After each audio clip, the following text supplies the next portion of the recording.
when you got a family this beautiful, it damn sure make it hard to leave them. But, you know what I'm saying, they gotta eat, they gotta have clothes on their backs.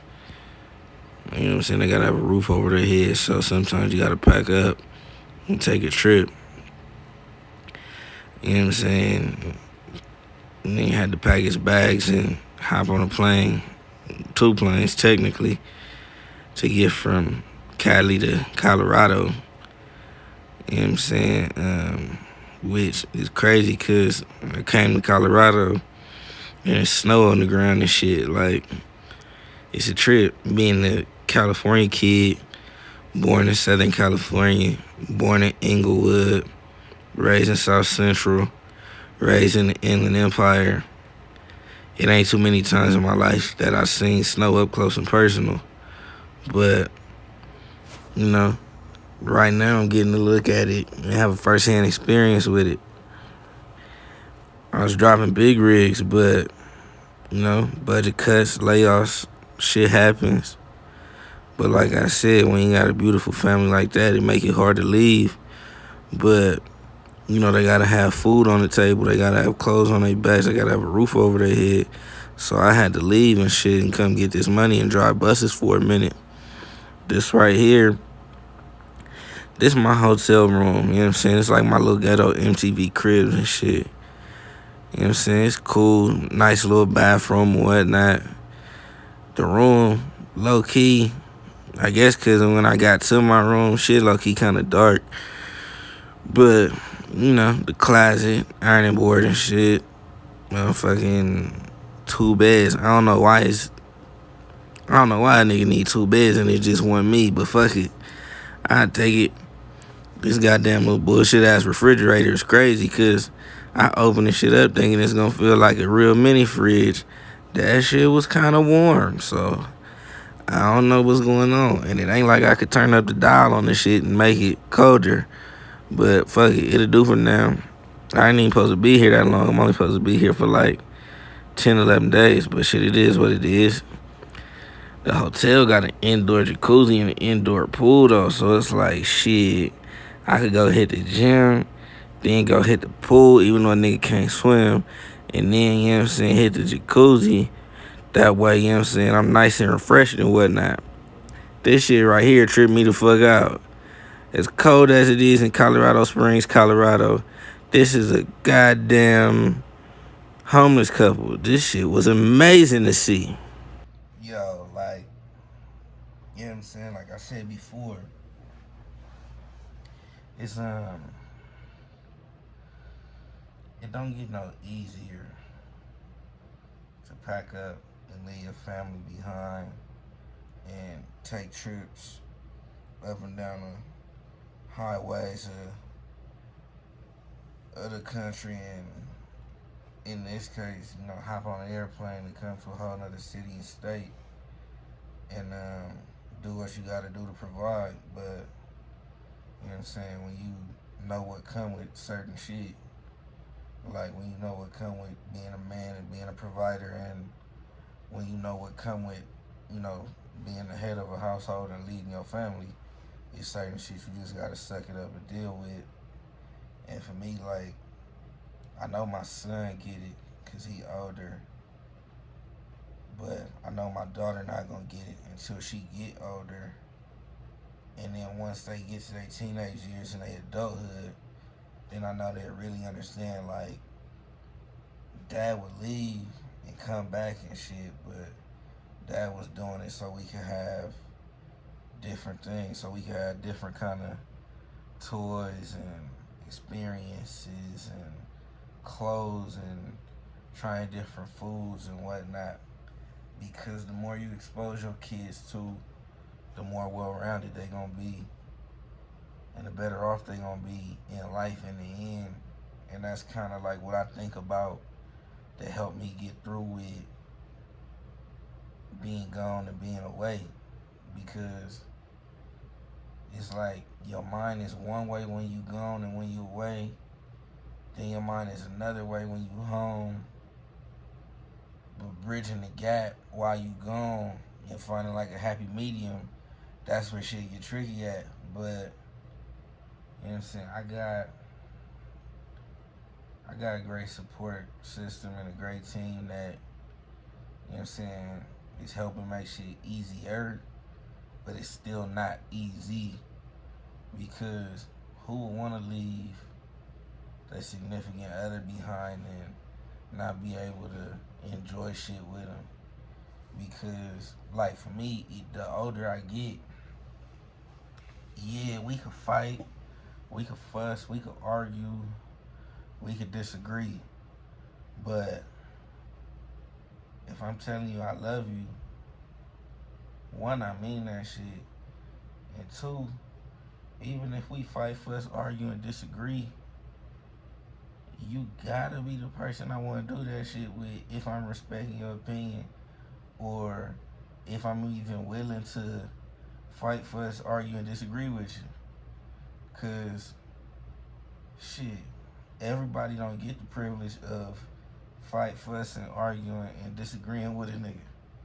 You know what I'm saying? That shit just don't happen like that. Like, and it's like, you know, a wise person once told me, only the people that's close to you can hurt you and make you feel some type of way. And for me, I look at it like when it comes to my woman, it's gonna be days where we love each other. It's gonna be days where we like each other. It's gonna be days where we don't want to be bothered with each other. It's probably gonna be days where shit, we might even hate each other. But as long as at the end of every day that shit say with each other, that's all that matter. You know what I'm saying? Like, I'm probably guilty of holding on to shit and not letting certain shit go in some cases, but in some cases that shit work for a nigga. Like, I think me and my woman are a great balance to each other because in a lot of cases she got high energy and I'm laid back. In a lot of cases, you know what I'm saying, I'll be the one that's like, hey, just let that shit go. And she be the one that be turned up, that be ready to ride. And the things we love about each other, we love about each other. The things we can't stand about each other, we can't stand about each other. But it's probably one of them cases where opposites attract because it worked. Even when it don't work and shit is hectic and chaotic, it still work.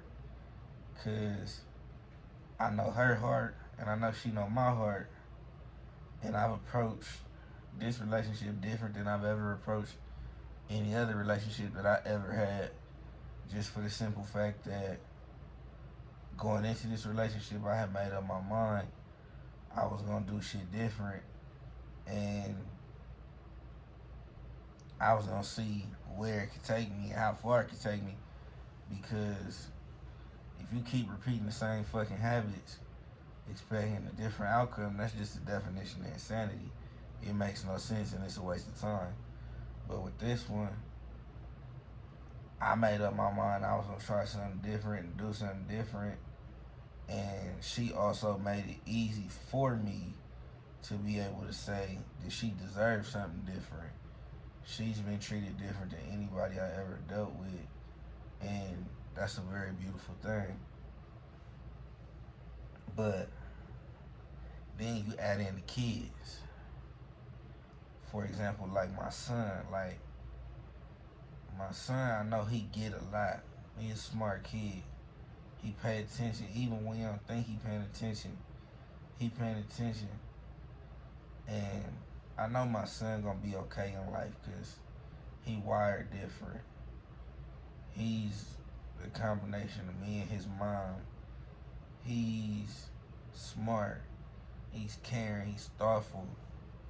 Very loyal. Very intelligent. Um, my son has a very abstract way of thinking.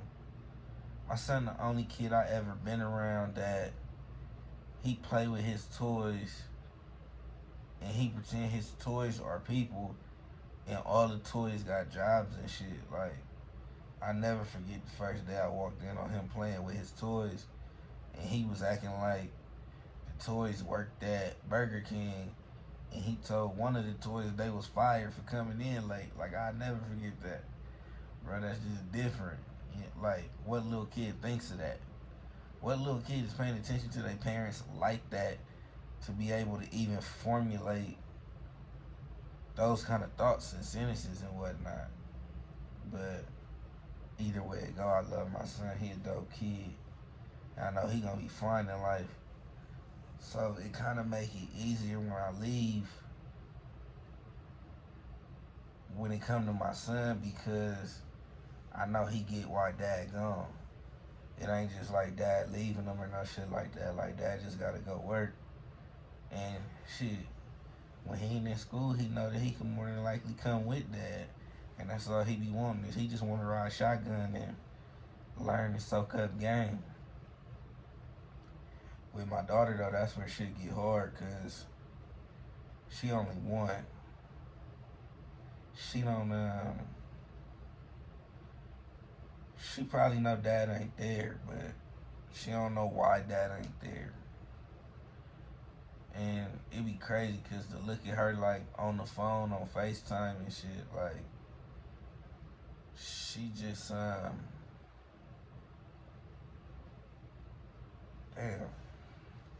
She just be looking at the phone and shit, like trying to figure out why I'm in the phone and not next to her. And that shit kind of eat me up, but I know one day it'll all make sense and it'll all be worth it. I'm just trying to get to that day. I'm just trying to get from one day to today to that day to where shit makes sense when it comes to my daughter. But she's beautiful. I think she looked like me, but with her mom dimples. Big pretty smile with them little baby teeth she got. That's my heart. That's daddy's little girl. And I'm looking forward to seeing my daughter soon, even if it's between work trips and whatnot. But I'm very appreciative of my family. I'm very thankful for my family. Um, Without them, who knows where I would be, because I still used to have a lot of pent up frustration about a lot of shit. I'm not necessarily the type that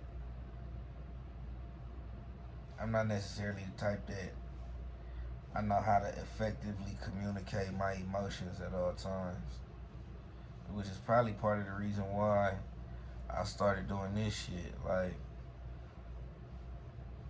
I was just trying to figure it out and do something to where I had an outlet to talk about shit and discuss how I felt about shit. And now I'm just at that point where it's like, okay, things is coming back together, plans is falling in place.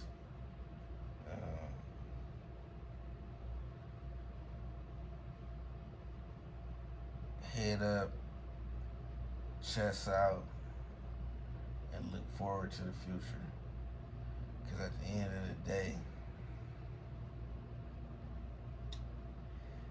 of the day, man, life's too short.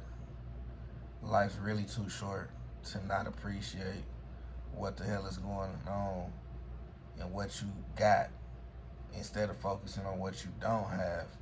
Because on your worst day, there's somebody that would always kill, and I do mean kill, to be you.